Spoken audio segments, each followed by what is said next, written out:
Welcome back to Media7.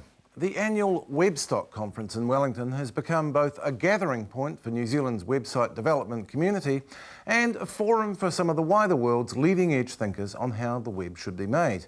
But quality doesn't come cheap. The two-day conference costs more than $1,000 to attend and individual workshop days up to $800. That's modest in comparison to many corporate shindigs, but a lot for some individuals. So, a group from the Wellington web community found a novel way of helping a few more people get along. Jose Barbosa looks at Midnight Note. It's early evening here in Wellington, and in this bar over here, a murder is about to happen. It might seem like a live role-playing session run by classy nerds. But this is my town now, and I'm not letting either one of you stop me. She's a whore! But it's actually the final scene of a story that's played out on the internet. Take them away, boys. 3 weeks earlier, a website appears, telling a detective story in regular instalments. It unfolds on several different web platforms, until those following at home are directed to this bar, where it reaches a dramatic climax. Bang! Bang! I love you. I know. The case of the Midnight Note was created by a group of friends, and while this all might look like goofy fun, it has a genuine altruistic goal. We had an idea that we wanted to help people attend Webstock, and we wanted to encourage students, artists, or some deserving people who wouldn't normally go to Webstock go. We thought we might do crazy things like bake muffins or sell t-shirts. We decided on this idea of an online story because I guess we all work on this in this field. So, and I think we're better at creating digital stories than we are at baking. So really it was a matter of sticking with what we know. The idea was to engage as many people as possible in the story and eventually drive them to the fundraiser. Twitter drives the story in like a bunch of different ways. On the one hand, Sam Spillane is the main character of the story. He's a detective, and he has his very own Twitter account, and people will follow him and see what he's saying. And then we also use that as a way to deliver the various other kinds of media content to people.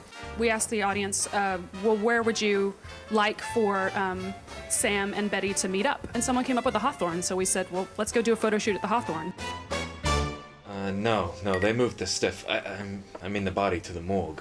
Did you find anything? I found this glove on the back stairs. Look familiar?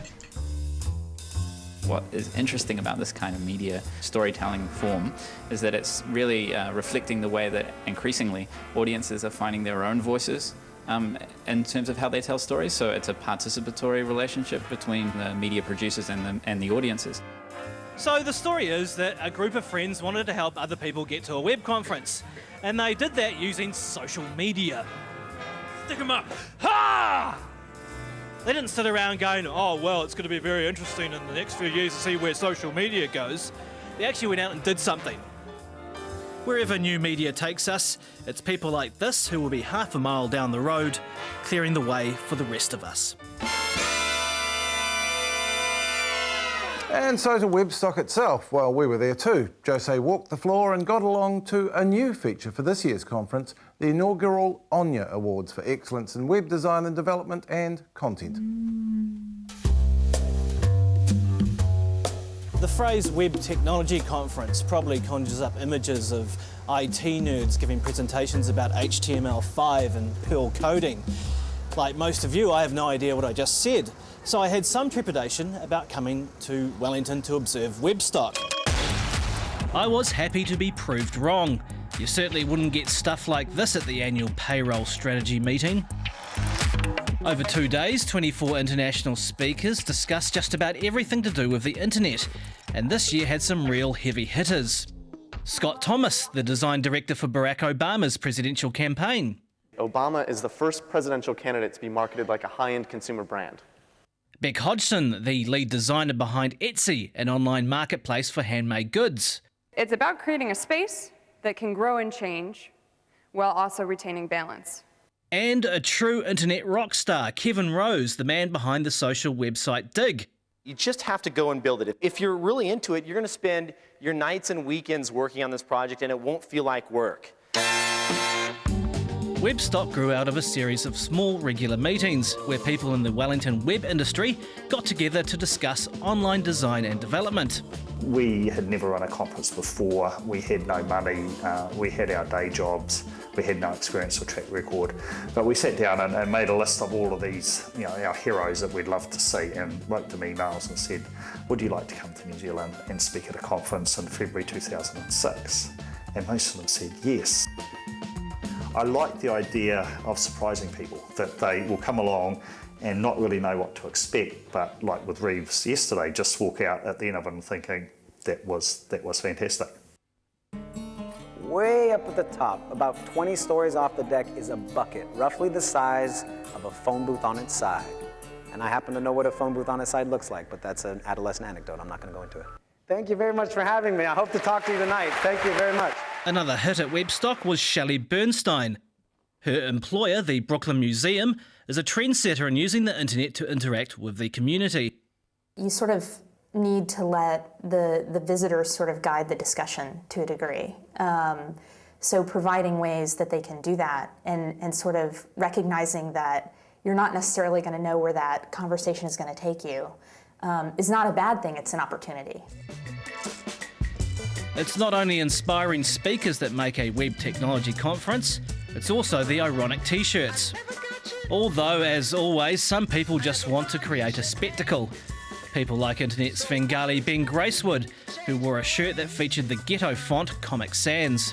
I kind of feel like I want to punch you. Excellent. That's what I'm looking for. Webstock 2010 is very special because this year the inaugural Onyas are being held. They're awards for web design and web development. Are you ready, Keith? Absolutely. Let's do it. Hosted by a familiar face, isn't it good to see him off the streets? The glittering affair saw online accounting company Xero take the Best Overall Website Award. And it all finished up with an amazing light show by The Darkroom and Module. Perhaps it's best to give the final word to developer Jeff Veen, who left everyone with something to think about. We have a responsibility, right, to fight for the web, to keep it open, right, to do it the way that's going to make sense for us and for all of our sort of generations after us, because we've just gotten started building it, and we have so much more work to do. Thank you very much. Jose Barbosa there. Now, intriguingly, Doc and Radio New Zealand, the two agencies that caught the rough edge of Bill English's tongue, found favour with the Onyas panel of local and international judges. Radio New Zealand picked up 2 awards and Doc's website won the category for Best Corporate Content. And that's our show for this week. You can catch up with all our shows at tvnz.co.nz/Media7 and follow us on Twitter and Facebook. We'll be back with Media7 at the same time next week. Until then, goodbye.